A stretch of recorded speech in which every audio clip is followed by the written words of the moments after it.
आज का हमारा टॉपिक फिगर्स ऑफ स्पीच है। ये जो हमने पहले लेसन में पार्ट्स ऑफ स्पीच कवर किए थे उनसे ये ज़रा डिफरेंट है। पार्ट्स ऑफ स्पीच जो वर्ड्स की कैटेगरी होती है, ग्रुपिंग होती है, वो उसके वर्ड्स के फंक्शन के हिसाब से होती है कि सेंटेंस में कौन सा फंक्शन वो जो है अदा कर रहा है, उसका रोल क्या है वहाँ पे। और फिगर्स ऑफ स्पीच जो है, पार्ट्स ऑफ स्पीच में वर्ड्स के लिटरल मीनिंग होते हैं। लिटरल यानी जो उस लफ्ज के आम तौर पे मानी ज्यादातर उसके साथ जुड़े हुए होते हैं वो। और फिगर्स ऑफ स्पीच में जो है, ये वर्ड्स की जो ग्रुप है, इसमें जो है आप जो है उसके नॉन लिटरल मीनिंग लेते हैं, यानी मजाजी मानी लिए जाते हैं। उन लफ्जों के साथ फिगरेटिव मीनिंग होते हैं। फिगरेटिव, लिटरल और फिगरेटिव ये आपस में मुतजाद। लिटरल हो तो पार्ट्स ऑफ स्पीच में आएगा, फिगरेटिव हो तो फिगर्स ऑफ स्पीच में होता है। यानी मजाजी मानी लिए जाते हैं, वो जो कम मानी उनके साथ एसोसिएट होते हैं उनको देखा जाता है। तो फिगर्स ऑफ स्पीच में आप देखते हैं क्या क्या आपके सामने आने वाला है। कोशिश होगी कि आपको बहुत ही अच्छे अंदाज से समझाऊं कि आपको याद भी हो जाए चीजें। जैसे फिगर्स ऑफ स्पीच तकरीबन 7 हैं जो हमने डिस्कस करने हैं, और उनको एक एक करके याद करने से फिर वो आपको कंफ्यूजन होगी कि कौन सा क्या है, किसके साथ क्या होता है। 9th क्लास है, इतनी बड़ी क्लास भी नहीं होती, तो बहुत ज्यादा परेशानी होने वाली होती है। अगर आप उनका ग्रुप बना लें, फैमिली बना लें और उस तरीके से समझेंगे तो फिर आपको आसानी होगी। जैसे द कंपैरिजन फैमिली में आपके 3 आ जाते हैं फिगर्स ऑफ स्पीच। एक सिमिली आता है, सिमिली, बाद बच्चे इसको सिमाइल पढ़ देते हैं, समाइल पढ़ देते हैं, वो गलती कर देते हैं। ये सिमिली होता है, सिमिली, सिमिली। और दूसरा मेटाफर और तीसरा पर्सोनिफिकेशन आता है। ये आप कंपैरिजन फैमिली में इनको याद रखें, जब मैं अकेला अकेला समझाऊंगा तो फिर आपको ये कंपैरिजन फैमिली में दुहरा लेने होंगे, उनको इकट्ठा कर लेना है आपने। अच्छा, कंपैरिजन फैमिली के बाद जो दूसरी फैमिली है वो है हमारे पास साउंड फैमिली है। आवाज का खानदान है, जो इसमें लिटरेशन और एसोनेंस मैंने रखे हैं। और तीसरी फैमिली जो है, जो तीसरा खानदान है, जो ग्रुप है, वो डिस्क्रिप्टिव फैमिली है। उसमें इमेजरी और हाइपरबोली है। इमेजरी और हाइपरबोली, यहाँ भी बोली है। सिमिली और हाइपरबोली, ये दो प्रोनाउंसिएशन जो है आमतौर पर बच्चों की गलत होती है। देखिए, प्रोनाउंसिएशन का मसला है, हमारे पास कभी भी एग्जैक्ट तो नहीं हो सकती, लेकिन फिर भी करीब करीब रहने की कोशिश करनी होती है कि चलो ज्यादा दूर ना हो कि बिल्कुल अपोजिट लगे। हाइपरबोल कहने से बेहतर है हाइपरबोली, ये बेहतर है। हाइपरबोली और सिमिली, स्माइल कहते रहे वो बाद में बदले सिमिली होता है। तो सिमिली और हाइपरबोली। अब जो डिस्क्रिप्टिव फैमिली है उसमें दो हैं, हाइपर इमेजरी और हाइपरबोली। अब ये देख लें, 3 पहले हो गए, 2 और 2 का अगला खानदान ग्रुप बना दिया मैंने। अब इनको अगर आप इस तरह याद कर लें तो ज्यादा आसानी रहती है। अब इसके अलावा अब मैंने एक और तरीका जो है, एक कोड आपको बताया, इस कोड को याद कर लें, आपको सारे नाम वैसे भी याद हो जाएंगे। जैसे वो कोड है शेम पाई कोड। द शेम पाई कोड में क्या होता है, शेम पाई कोड में आप जो शेम पाई वाइल्ड बनाया मैंने, इसके हर लेटर को आप एक जो है आपका फिगर ऑफ स्पीच का नाम है। जैसे एस से सिमिली है, एच से हाइपरबोल है, ए से अलिटरेशन है, और एम से metaphor, P for personification, A for assonance, और आई फॉर इमेजरी। तो ये सारे जो हैं फिगर ऑफ स्पीच जो आपके यहाँ पर हैं इस क्लास में, उनके नाम के लिए याद रह जाएं आपको, मैंने एक कोड बनाया है जिसे शेम पाई कोड कहते हैं।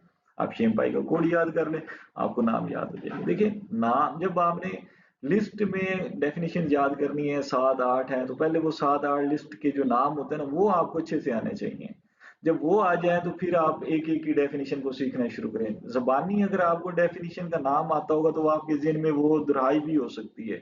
कभी आप बैठे हैं तो आप कहते हैं शेम पाई में जो एम है वो मेटाफर के लिए, तो मेटाफर क्या होता है। तो इस तरह आप अपने साथ क्वेश्चन भी कर सकते होते हैं, और एक जो सीखने का, फिक्र करने का, तदब्बर करने का एक प्रोसेस होता है, वो शुरू हो जाता है। अगर आपका ज़हन वैसे ही ब्लैंक है, जब डेफिनेशन का नाम नहीं आता तो डेफिनेशन पे क्या सोचेंगे, या उनका आपस में तकाबुल करेंगे, कंपैरिजन करेंगे, इसमें क्या होता है, इसमें क्या होता है, कैसे फिक्र तो हो नहीं सकेगी। या इसलिए पहले उन डेफिनेशन के सारे नाम याद कर लिया करें, ताकि वो आपको सारे आते हैं। उसके बाद एक एक को गौर करेंगे, ये क्या होता है, ये क्या होता है, और ये तदब्बर करें, फिक्र करें जब आप बिल्कुल अकेले बैठे हों। ये नहीं किताब पे बैठ के करना है, किताब से एक बार पढ़ें, दो बार पढ़ें, तीन बार पढ़ें, तीसरी चौथी बार आप उस पर फिक्र करें, किताब को बंद करके फिक्र करें, पांचवी बार भी उस पर फिक्र करें, ये तदब्बर करके गौर करें, ये आपने जो सीखा था ये क्या किया था। इस तरीके से आपको चीजें क्लियर होना और कंसेप्ट क्लियर होना शुरू होते हैं।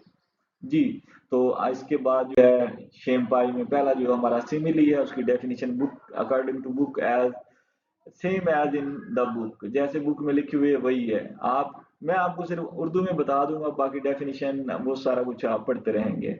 देखिए सिमिली जो होता है ना, सिमिली उर्दू में इसको कहते हैं तशबी।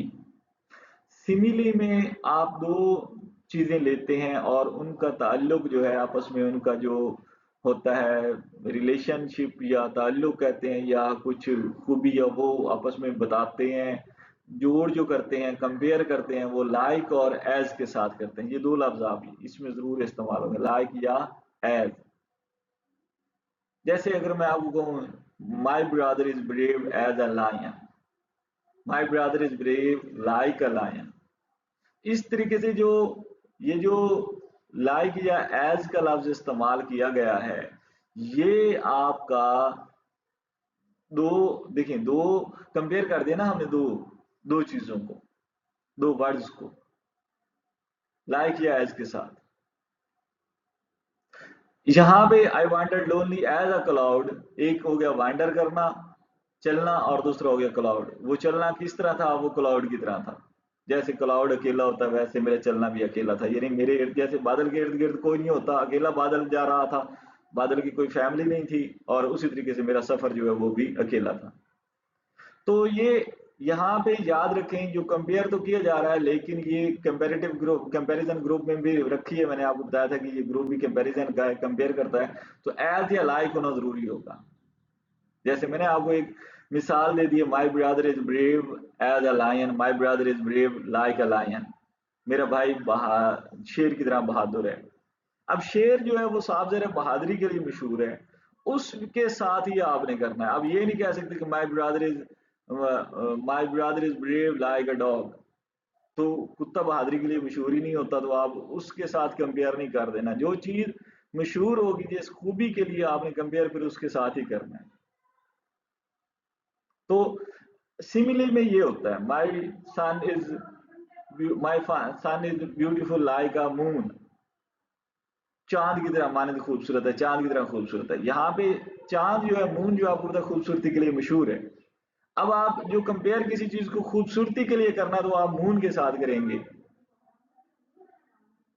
ये चीज आपने समझनी कि वो चीज जो है सिफ्त के लिए मशहूर होगी, फिर उसके साथ आप कंपेयर बनाएंगे, ताकि लोगों को समझ आए कि अगर खूबसूरत है तो वो किस तरह का खूबसूरत है, ये कितना उसके, वो चांद को देख के फिर वो जेहन में आ जाएगा कि किस तरह का कंपेयर किया जा रहा है। उसके बाद जो सिमिली है, उसके बाद है हमारे पास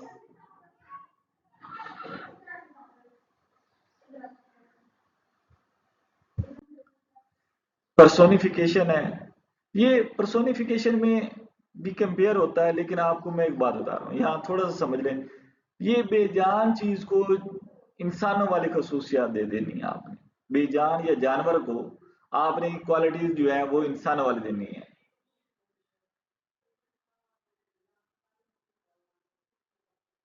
बेजान चीजों को या जानवरों को, जैसे अगर मैं कहता हूं पर्सोनिफिकेशन, आप समझिएगा, गाय बातें कर रही है, काउ इज टॉकिंग, तो ये चीज समझ ले, काउ तो कभी वो टॉक नहीं करती है, बात तो नहीं करती, तो ये इंसान करते हैं, तो ये पर्सोनिफिकेशन है। यानी वो करती नहीं है, लेकिन आपने कायम कर दिया, ये पर्सोनिफिकेशन है। जैसे हजरत इब्राहिम अलैहिस्सलाम ने जब हजरत इस्माइल अलैहिस्सलाम की गर्दन पर छुरी चलाई, तो छुरी ने कहा कि मैं ये जुल्म नहीं करूंगी, तो छुरी ने बोला। यानी ये जो है पर्सोनिफिकेशन है, छुरी जो है वो बोलती नहीं है, लेकिन आपने उसको एक बोलने वाली सलाह जो इंसानों की होती है वो उसके साथ एसोसिएट कर दी, तो मतलब आपने पर्सोनिफिकेशन कायम की है। पर्सोनिफिकेशन जिन बेजान चीजों को, बेजान चीजों को या जानवरों को इंसानों वाली खसूसियात दे देना, इसको पर्सोनिफिकेशन कहते हैं।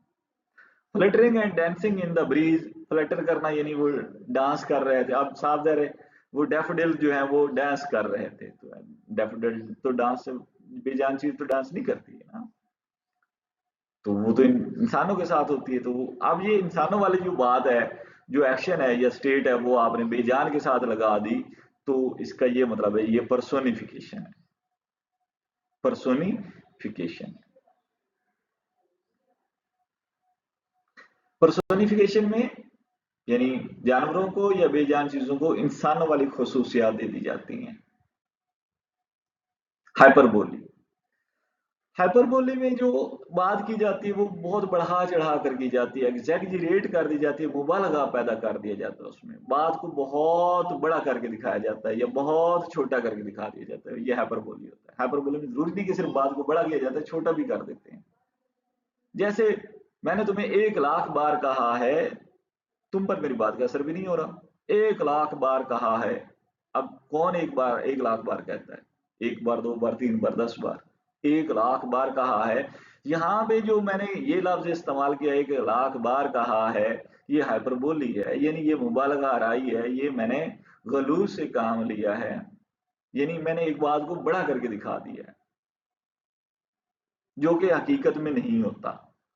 और जो पोएम में कहता है 10,000 saw I at a glance 10,000, 10,000 फूल मैंने एक नजर में देखे। एक नजर मतलब एक मोमेंट, एक मोमेंट मतलब एक सेकंड, एक मोमेंट एक लम्हा को कहते हैं, एक लम्हा एक सेकंड का होता है। एक सेकंड में 10,000 कौन गिन सकता है? काउंटिंग तो नहीं हो सकती कि 10,000 है। तो यानी वहां पे उसने बताने का मकसद ये था कि वहां पे वो बहुत ज्यादा थे। तो ये चीज देख लें कि जब आप ये कहें कि एक ही नजर में मुझे 10,000 नजर आ गए, तो ये मुबालगा आराई है, हाइपरबोली है, हाइपरबोली। मेटाफर, मेटाफर और सिमिली।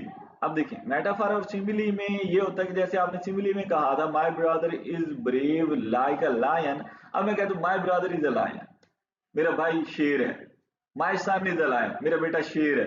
अब यहाँ पे आपने क्या किया, वो कंपेयर नहीं किया, आपने पूरा का पूरा वही कह दिया। ये मेटाफर, इसको इस्तारा कहते हैं। इस्तारा में ये होता है कि आप किसी की खूबी या उसके साथ कंपेयर करने के बजाय उसको पूरा का पूरा वैसे ही कह देते हैं। जैसे my son is beautiful like a moon, my son is moon, where is my moon, that's mean कि ये जो आप मून कह रहे हैं, अब यहाँ पे लाइक कंपेयरिंग है, लेकिन लाइक और एज से के बगैर है, तो आप इसको मेटाफर कहते हैं। मेरा बेटा चांद है, मेरा बेटा शेर है। तो यहाँ पे ये जो चीजें हैं, यानी कि इसमें लाइक और एज नहीं होता, ये बात याद रख लें। तो जैसे दे flash upon that inward I, inward आई जो उसने आपने कहा है, अंदरूनी आंख, यानी कि उसको याद को अंदरूनी आंख कह दिया। वो जो याद थी, वो जो अंदर याद बनी हुई, उसको अंदरूनी आंख कह दिया।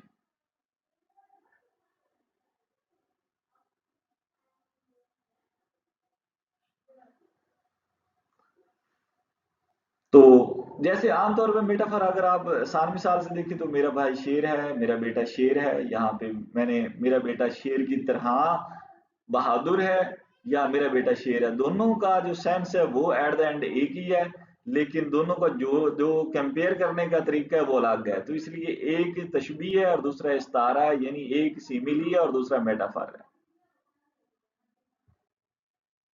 एलिटरेशन, एलिटरेशन से आप याद रख लें, रेपिटेशन जो आ रहा है उसको बड़ा करके देख लें, और रेपिटेशन होता है।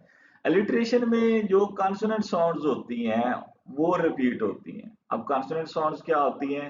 जैसे बा, का, दा, ये कॉन्सोनेंट साउंड्स होती हैं, जिनमें यानी होंठ या जबान जो है वो हरकत में आती है। वो जो आवाज पैदा होगी वो कॉन्सोनेंट साउंड होगी, जिन लेटर्स की आवाज ये पैदा होगी वो कॉन्सोनेंट साउंड होगी। तो अलिटरेशन में कॉन्सोनेंट साउंड होती है, और ये कॉन्सोनेंट जो होते हैं ये लफ्जों के शुरू में होते हैं, ये भी याद रखें। लफ्जों के शुरू में कॉन्सोनेंट साउंड होती है, वो रिपीट होती है, तो उसको अलिटरेशन बोलते हैं। और ये जो है ये गानों की एक मौसीकी की जो होती है ना, आर्टिस्ट इस्तेमाल करते हैं, गाने गाते हैं, उसमें ये अलिट्रेशन होती है बहुत ज्यादा। अच्छा, ये गानों और उसके लिए है, इसलिए मैंने उसको, एसोनेंस में भी रेपिटेशन ही है, लेकिन ये भी आवाज की, वो भी आवाज की रेपिटेशन थी, ये भी आवाज की रेपिटेशन है। अलिट्रेशन भी आवाज की रेपिटेशन है, एसोनेंस भी आवाज की रेपिटेशन है। अलिट्रेशन में कॉन्सोनेंट की रेपिटेशन होती है और एसोनेंस में वावल की रेपिटेशन होती है। वावल साउंड्स कौन सी होती है? जिसमें आपके जो होंठ या जबान है वो आपस में कहीं हरकत में नहीं आते हैं। आ, ये आपस में टकराते नहीं है, यानी होंठ नहीं टकराते, जबान भी कहीं जाके तालु वगैरह के साथ टकराती नहीं है, उससे जो आवाज पैदा होती है जो वो वावल साउंड होती है। आ ई उ, इसमें जबान जो है या होंठ जो है वो आपस में टकराते नहीं है, आपस में हरकत नहीं करते हैं। तो ये जो आवाज है जो है वावल साउंड, जब जैसे यहाँ पे वावल साउंड की रेपिटेशन होती है, दुहराई होती है, बार बार आती है लफ्जों में, तो उसको कहते हैं एसोनेंस। और ये जो वावल साउंड होती है आमतौर पर ये लफ्जों के दरमियान में और आखिर पे होती है, ज्यादातर दरमियान और आखिर पे होती है, शुरू में बहुत कम होती है। जबकि जो अलिट्रेशन है वो शुरू में होती है। लफ्ज जो शुरू में लफ्ज आते हैं वो रिपीट होते हैं, सेम वर्ड आता है और उसकी आवाज जो है रिपीट होती है। अलिट्रेशन में याद रखें शुरू में होती है, और एसोनेंस में ये दरमियान में या एंड में ज्यादा होती है, और कभी कभी शुरू में कोई हो जाए तो वो अलग बात है। लेकिन ये चीज का फर्क आपने ध्यान में रखना है कि एसोनेंस जो वावल साउंड होती है वो दरमियान या एंड में बार बार आती है। तो ये भी मौसीकी की आवाज होती है, यानी जो गाने वगैरह बनाते हैं, मौसीकी बनाते हैं, आर्टिस्ट होते हैं, वो एसोनेंस और एलिट्रेशन का इस्तेमाल बहुत ज्यादा करते हैं। उसके बाद है इमेजरी। इमेजरी ये होता है कि आप कुछ पढ़ेंगे और आपके जो है वो आप फील करना शुरू कर देंगे। जैसे आपके सामने मैं कहूँ ये नींबू खट्टा है तो आपके मुंह में पानी आ जाता है। ये एक ऐसी इमेजरी क्रिएट होती है कि आप जो फाइव सेंसेस है उन पे जाके इफेक्ट करना शुरू कर देती है। तो इस ऐसे लफ्जों के जरिए से जब ये होते हैं लफ्ज, तो ये इमेजरी क्रिएट करते हैं, इमेजेस बनते हैं आपके दिमाग में, एक मेंटल इमेज बनता है, विजुअल बनता है। उस जो है फिगर ऑफ स्पीच को इमेजरी कहा जाता है। तो descriptive language that appeals to the senses and creates mental images उसको कहते हैं इमेजरी। सेंसेस मतलब फाइव सेंसेस जो होते हैं साइंस में आप पढ़ते हैं। Continuous as the stars that shine and twinkle on the milky way. तो twinkle on the milky way, उससे एक आपके दिमाग में एक तस्वीर बन जाती है, एक कहकशां है और उसमें जो तारे हैं वो टिमटिमा रहे हैं, ये जो एक इमेज बनता है आपके माइंड में वो होता है इमेजरी। जिन लफ्जों के जरिए ये इमेजरी क्रिएट हो रही है वो, ये जो फन है इसको इमेजरी बोला जाता है। इसकी एक्सप्लेनेशन है, फिर आगे आप देख सकते हैं। Thanks for watching. तो अगर इसका हम खुलासा करें थोड़ा सा, तो वही बात आती है, सबसे पहले शेमपाई का वर्ड याद कर लें, कोड ऑफ शेमपाई याद कर लें। उसके बाद जो है इनकी जो है कंपैरिजन का ग्रुप है, कंपैरिजन फैमिली है, the comparison family, the sound family, the descriptive family, ये तीन फैमिलीज आप याद कर लें। फिर आप शेमपाई का याद कर लें, या पहले शेमपाई का जो है कोड याद कर लें, सारे नाम आपको याद हो जाएंगे, फिर आप उनकी फैमिलीज को याद कर लें। जो पहली फैमिली आपकी कौन सी फैमिली थी? Comparison family. अब कंपैरिजन फैमिली में आपको पता है कि कौन कौन से आपने रखे थे, वो जो सेम है, मतलब कंपेयर करने में है जैसे वो। और इसके बाद जो है साउंड वाले में जो आपने रखे हुए हैं, और एंड में जो है आपके पास है डिस्क्रिप्टिव में। अब देख लें, अगर आप फिर इनको इस तरह अलग अलग करके देख लेंगे तो वो ज्यादा आपको आसानी होगी। देखें, जो डिस्क्रिप्टिव फैमिली में आते हैं वो आपको पता है एक सिमिली है, और एक मेटाफर है, और एक पर्सोनिफिकेशन है। अब तीनों का आप कंपैरिजन में काम देख लें, ये तीनों क्या है। अगर आप पर्सोनिफिकेशन को पहले देख लें, तो पर्सोनिफिकेशन में क्या होता है, आप बेजान को या जानवर को इंसान वाली खसूसियात दे जाते हैं। ठीक हो गया पर्सोनिफिकेशन में। मेटाफर में आप देखें तो आप एक चीज को दूसरी चीज बिल्कुल करार दे देते हैं, एन बैन बे एन ही वही करार दे देते हैं। जैसे मेरा बेटा शेर है, और जो है सिमिली होता है, इसमें आप दो चीजों को आपस में एक मान्य या की तरह से जोड़ बना के कंपेयर करके बताते हैं। यानी my brother, my son is brave like a lion. Metaphor simile personification. अब ये पहला आपका फैमिली जो है, पहला खानदान जब हो जाता है तो दूसरे खानदान पर आ जाता है। साउंड फैमिली जो है आपकी, साउंड फैमिली में आवाजों को है, आवाजें दो तरह की होती हैं, कॉन्सोनेंट या वावल। अब ये साउंड फैमिली में इन्हीं आवाजों ने रिपीट होना है। अब अगर कॉन्सोनेंट रिपीट होगी तो वो एलिट्रेशन होगी, और अगर वावल कंप्लीट रिपीट होगी तो वो एसोनेंस होगी। बहुत आसान सा होता है। कॉन्सोनेंट साउंड रिपीट होगी जो शुरू में होती है लफ्जों के आमतौर पे, और वावल जो होती है या तो दरमियान में होती है या एंड में होती है। ये जब साउंड रिपीट होती हैं, कॉन्सोनेंट रिपीट होगी तो अलिट्रेशन है, और अगर वावल साउंड रिपीट होगी तो आपका एसोनेंस है। अब साउंड फैमिली भी हो गया, डिस्क्रिप्टिव फैमिली, साउंड फैमिली, और सॉरी पहली फैमिली जो थी कंपैरिजन फैमिली वो भी क्लियर हो जाती है, दूसरी फैमिली साउंड फैमिली भी क्लियर हो जाती है। अब आ जाती है तीसरी फैमिली जो डिस्क्रिप्टिव है, यानी वो बयान करती है, किसी चीज को डिस्क्राइब करती है। इमेजेस बनते हैं आपके माइंड में, आपकी एक वो जो चीज होती है ना, उससे आपके दिमाग में कुछ आने लगता है। जैसे उसमें है इमेजरी, एक है इमेजरी के जो वर्ड्स होंगे वो आपके माइंड में मेंटल इमेज बनाएंगे। और हाइपरबोली है, हाइपरबोली से भी इमेज ही बनता है माइंड का। तो हाइपरबोली और इमेजरी में देखिएगा कैसे हो जाता है कि वो 1000 फूल मैंने एक ही नजर में देखे, तो यहाँ भी एक इमेज तो बनता है ना, 1000 फूलों का इमेज बनता है जो आपके सामने है। तो जो इमेजरी है उसमें भी जैसे मैं कहता हूँ 1000 सॉरी सुर्ख फूल मैंने देखा, तो सुर्ख जो लफ्ज मैंने लगाया, सुर्ख फूल से एक सुर्ख फूल का ही इमेज बनता है। खट्टा पानी पी रहा है, तो खट्टा पानी से आपको एक जो है आपके सेंसेस में आना शुरू हो जाता है। तो जो सेंसेस को अपील करता है, जो लफ्ज सेंसेस को टच जाके करते हैं, वो इमेजरी होते हैं। वो इल्म बयान की जो किस्म होती है वो इमेजरी होती है, जिनमें आप 5 सेंसेस को छेड़ना शुरू कर देते हैं। इमेजरी और हाइपरबोली दोनों का काम एक जैसा ही है। तो ये जो डिस्क्रिप्टिव ग्रुप हो गया, तीन, अगर आप 3 ग्रुप बना लें तो फैमिली बना लें तो वो बिल्कुल जरूरी है। वैसे भी आप एक एक को सीखेंगे तो आपको तो नहीं पता चलेगा ना कौन सा क्या है क्या नहीं है। इनको तीन तीन जो है 3 ग्रुप बना लें। एक जो हो गया कंपैरिजन का ग्रुप हो गया, एक जो है साउंड का हो गया, और तीसरा जो है डिस्क्रिप्टिव का हो गया। अब आपको इनको दो इस तरह याद करेंगे, समझेंगे तो फिर आसानी भी रहेगी। इसके अलावा फिर इनके दो दो के ग्रुप भी बना सकते हैं आप, वो फिर कभी मैं समझाऊंगा। अब इसके बाद इंशाल्लाह अगली वीडियो में जो है हम जो है फिगर ऑफ स्पीच की एक्सरसाइज लेकर हाजिर होंगे। तब तक के लिए अल्लाह हाफिज, शुक्रिया।